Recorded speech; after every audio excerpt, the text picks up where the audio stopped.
Olá, meu nome é Renan Shimura, eu sou aluno de doutorado pelo programa de Física Aplicada à Medicina e Biologia na USP de Ribeirão Preto, mais especificamente na Faculdade de Filosofia, Ciências e Letras. Hoje eu vou falar um pouco sobre o que é o meu projeto de doutorado, no qual eu estou trabalhando atualmente, e vou tentar dar uma passada geral sobre o que eu tenho trabalhado, né, e tentar falar um pouco sobre essa minha área de pesquisa. Então eu tenho trabalhado no Laboratório de Sistemas Neurais, que é liderado pelo professor Antônio Carlos Roque, o qual também é meu orientador. Então tenho trabalhado lá desde meados de 2011, onde entrei ainda quando eu estava na graduação. Então eu fiz a minha graduação em Física Médica, também na mesma faculdade. Fiz a minha graduação lá, emendei no mestrado e agora estou no doutorado. E todo esse período eu trabalhei nesse mesmo laboratório. Então o foco principal desse laboratório, a área de pesquisa, é a neurociência teórica ou computacional. Então, o principal objetivo dessa área é estudar o cérebro através de modelos matemáticos ou modelos computacionais.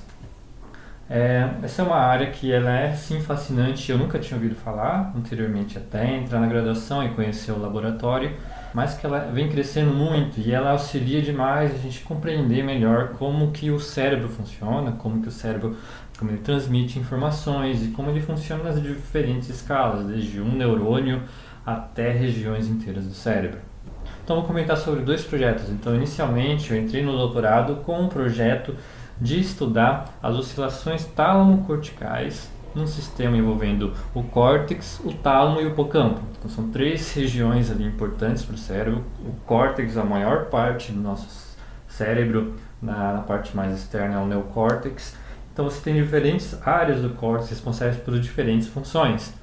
Então ali o córtex, o qual eu estou estudando específico, que é o pré-frontal, ele é envolvido em processamento de informações como a memória, consolidação de memória, memória de trabalho, né? E o seu mau funcionamento também acaba tendo envolvimento em algumas doenças, em doenças psiquiátricas e assim por diante.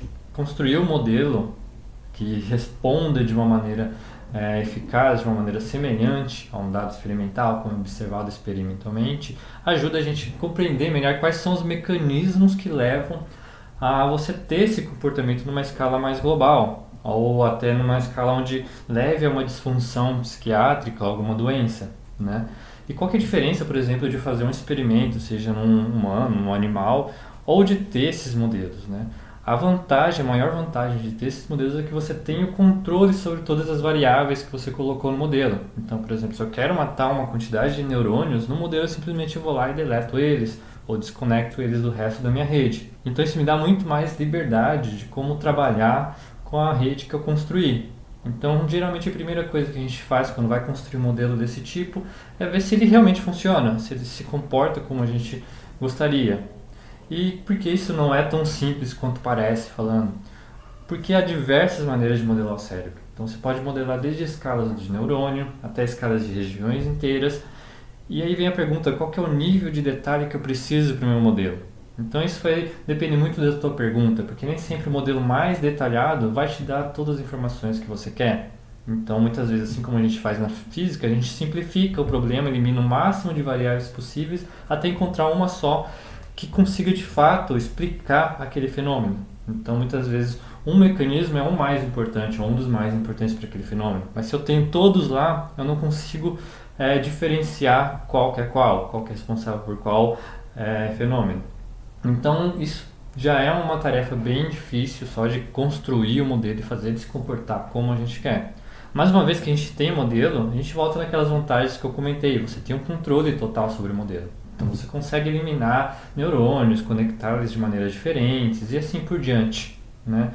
Então nesse meu projeto, basicamente, primeira coisa, construir o modelo e fazer com que ele tenha alguns comportamentos esperados experimentalmente. No meu caso, como eu tenho uma rede do córtex e do tálamo, em alguns dos estados de consciência que a gente está, por exemplo, sono ou acordado, nosso cérebro tem uma atividade diferente.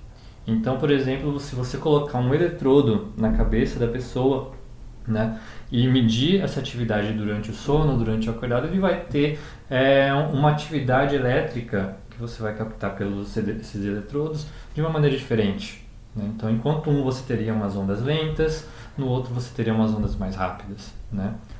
Então, a primeira coisa que eu procuro no meu modelo é que ele represente pelo menos essas características principais e então testar algumas hipóteses relacionadas às conexões que entram do hipocampo para o córtex. E, uma vez esse córtex conectado com o tálamo, você tem aqui um loop. Esse loop aqui, entre o tálamo e o córtex, ele é muitas vezes relacionado à geração dessas oscilações ou manutenção dessas oscilações, que por sua vez, essas oscilações todas estão ligadas a distúrbios mentais. Então, tendo esse modelo completo, funcionando adequadamente, a gente pode estudar essas interações e testar novas hipóteses. Então, esse seria um dos projetos, de uma maneira bem geral, a qual eu venho trabalhando. O segundo projeto que eu comecei a desenvolver já ali um pouco mais da metade do meu doutorado foi através de uma oportunidade que eu tive de fazer um intercâmbio na Alemanha, no Centro de Pesquisa de Jülich.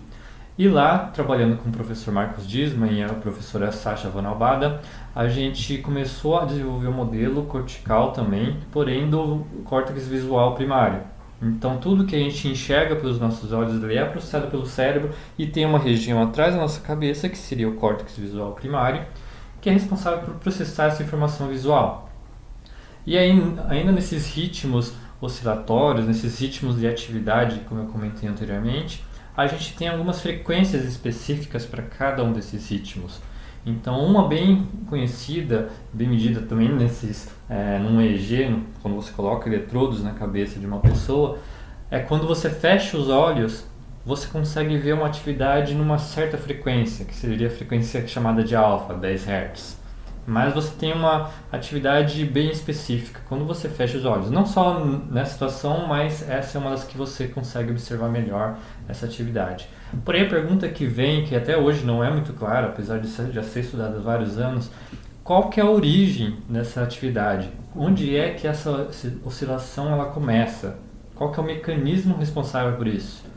E a gente tem várias hipóteses através de experimentos, né? Desde experimentos com neurônios ou com redes ou de regiões inteiras, a gente tem várias hipóteses sobre qual que é o possível causador dele. Uma delas seria essa conexão tálamo-cortical, então você tem de novo o tálamo e o córtex conectados, e a maneira como eles são conectados poderia gerar essa oscilação. Outras hipóteses envolvem neurônios específicos, então outras hipóteses envolvem, por exemplo, você tem no córtex alguns neurônios que se comportam de uma maneira peculiar e eles seriam responsáveis por fazer emergir essa atividade que se propagaria pelo cérebro. Então a ideia é, através desse modelo, né, do modelo que eu venho desenvolvendo, estudar qual que é a origem disso e testar todas essas hipóteses e dizer qual seria mais plausível, como que elas se comunicam e assim por diante. Então é isso, eu só quis dar uma noção bem geral sobre o que é o nosso trabalho. E como eu comentei, a gente trabalha muito com modelos matemáticos e computacionais. Nosso principal equipamento que tem no laboratório é o computador. Então, desde um notebook, um computador pessoal, a gente já consegue começar a estudar a área, construir modelos. E também no nosso laboratório a gente tem um cluster lá, que é um supercomputador, a qual ele faz parte, né, tanto o laboratório ali, o material, faz parte também do Neuromate, que é um projeto maior, que é um projeto financiado pela FAPESP. E esse projeto ele tem como objetivo, né, Neuromate, de neuromatemática, o objetivo de criar uma nova matemática para entender o cérebro, para criar uma nova teoria do cérebro. Os meus projetos também que eu comentei foram financiados em parte pela CAPES e atualmente pela FAPESP. Então é isso, pessoal, espero que vocês tenham conseguido entender um pouco sobre a área, sobre o que a gente tem trabalhado, e é isso, qualquer dúvida podem falar comigo. Obrigado.